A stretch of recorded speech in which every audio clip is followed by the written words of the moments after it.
Okay, so continuing from where we left off with our calculator and calculator demo, we saw how to implement our interface, this calculator, using anonymous inner classes, and we did 4 different anonymous inner classes, one for each one of the 4 fundamental binary operations for math. What I want to go ahead and do now is, instead of using anonymous inner classes, I want to change this to use Lambda Expressions. But before I can really get into actually using Lambda Expressions, I want to explain why it is that I'm going to be able to do this. And the reason is because of the way that I set up this calculator interface. So there's actually a very specific kind of interface that we can work with. Whenever we create an interface that has just one single abstract method, like our calculator does, this is what is known as a functional interface. And what's really convenient about a functional interface is that we can implement them using Lambda Expressions. So if we come over here, what we can go ahead and do is, let's go ahead and comment out all of this. We'll leave our print statements since I intend for them to be identical in a moment. What we're going to go ahead and do is create our calculator, call it calc, say this is equal to a new calculator. We will then go ahead and, go ahead and replace all that. What we're going to go ahead and do right here is create this in such a way that we are only going to specify a very simplified version of the body of the calculate method. So when I say calculator calc, what I'm going to go ahead and include here is effectively 3 things, which are going to be the parameters that I need. So we'll have a pair of parentheses with our 2 parameters. I'm going to say double, actually let's say, for this one we're going to say first and second. So these are going to be my 2 parameters. I'm going to end up leaving the data types off. We'll then have an arrow notation, and we can see that from the syntax highlighting from my text editor that something's already going on. And then the next thing I need is effectively the body of this. And for the body, what I'm going to go ahead and do is just this statement right here.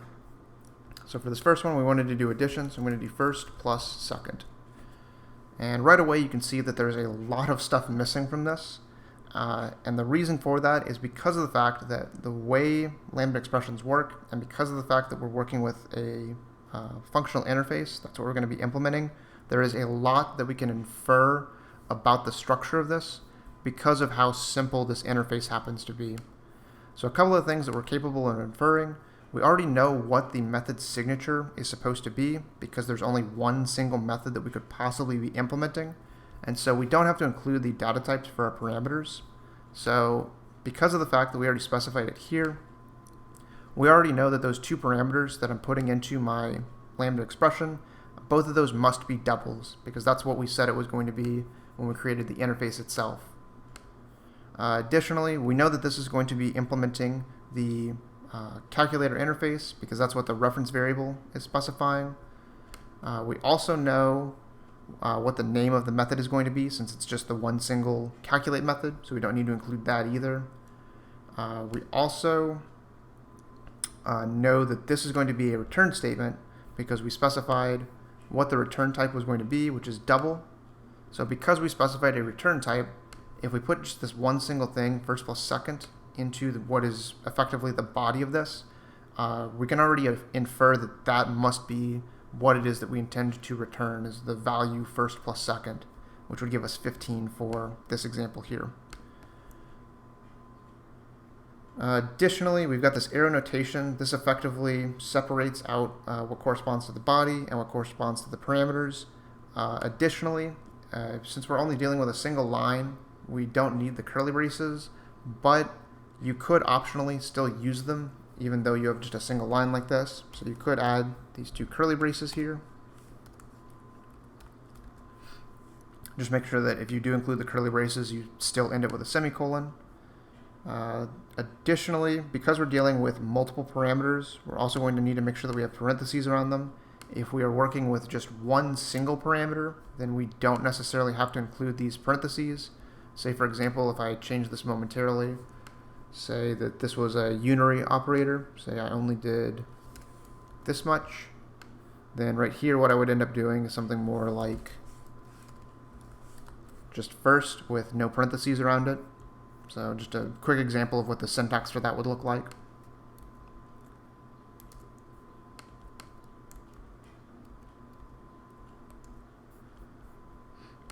Additionally, if we do add these, we can go ahead and include the return keyword. And we can actually explicitly write this out if we absolutely wanted to. If we're dealing with multiple lines, say we start adding additional lines beyond this, maybe we do something like double result equals first plus second, and instead we want to go ahead and return it right here like this. Then of course we start to run into situations where the curly braces are required. If we have more than one line, we have to include these curly braces. Additionally, if we have more than one line, we have to include this return statement now so that we can recognize which one of these lines of code refers to the return. But in its simplest case, in its simplest form, our lambda expression can be reduced down to just this much. Okay. So then what we can go ahead and do is we've got this first one, calc, which is going to be for our addition. And then we can go ahead and make the other three. So we've got another calculator. We're going to call this one calc2. So we want to make sure that this one, we're going to use our first and second, and we're going to do subtraction with this one.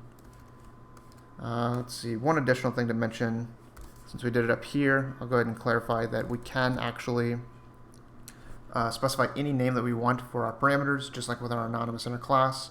The names of the parameters do not have to match the names of the parameters that we gave back in the abstract method.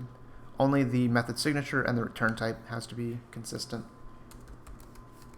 Then I have our dot notation, and for calc2, we're going to do first minus second.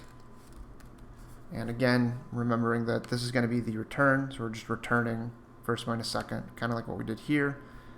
Also, make sure that our names are actually consistent. Since the parameters are fur and sec, we have to use that in the body of calc2's implementation.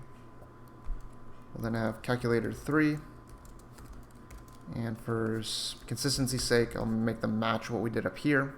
So we'll do fur and sec for calc 3 and calc 4. This one's going to be our multiplication, and this one is going to be our division.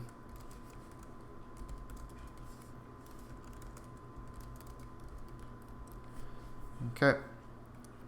So at this point now, we've got our 4 different lambda expressions, one for each of addition, subtraction, multiplication, and division.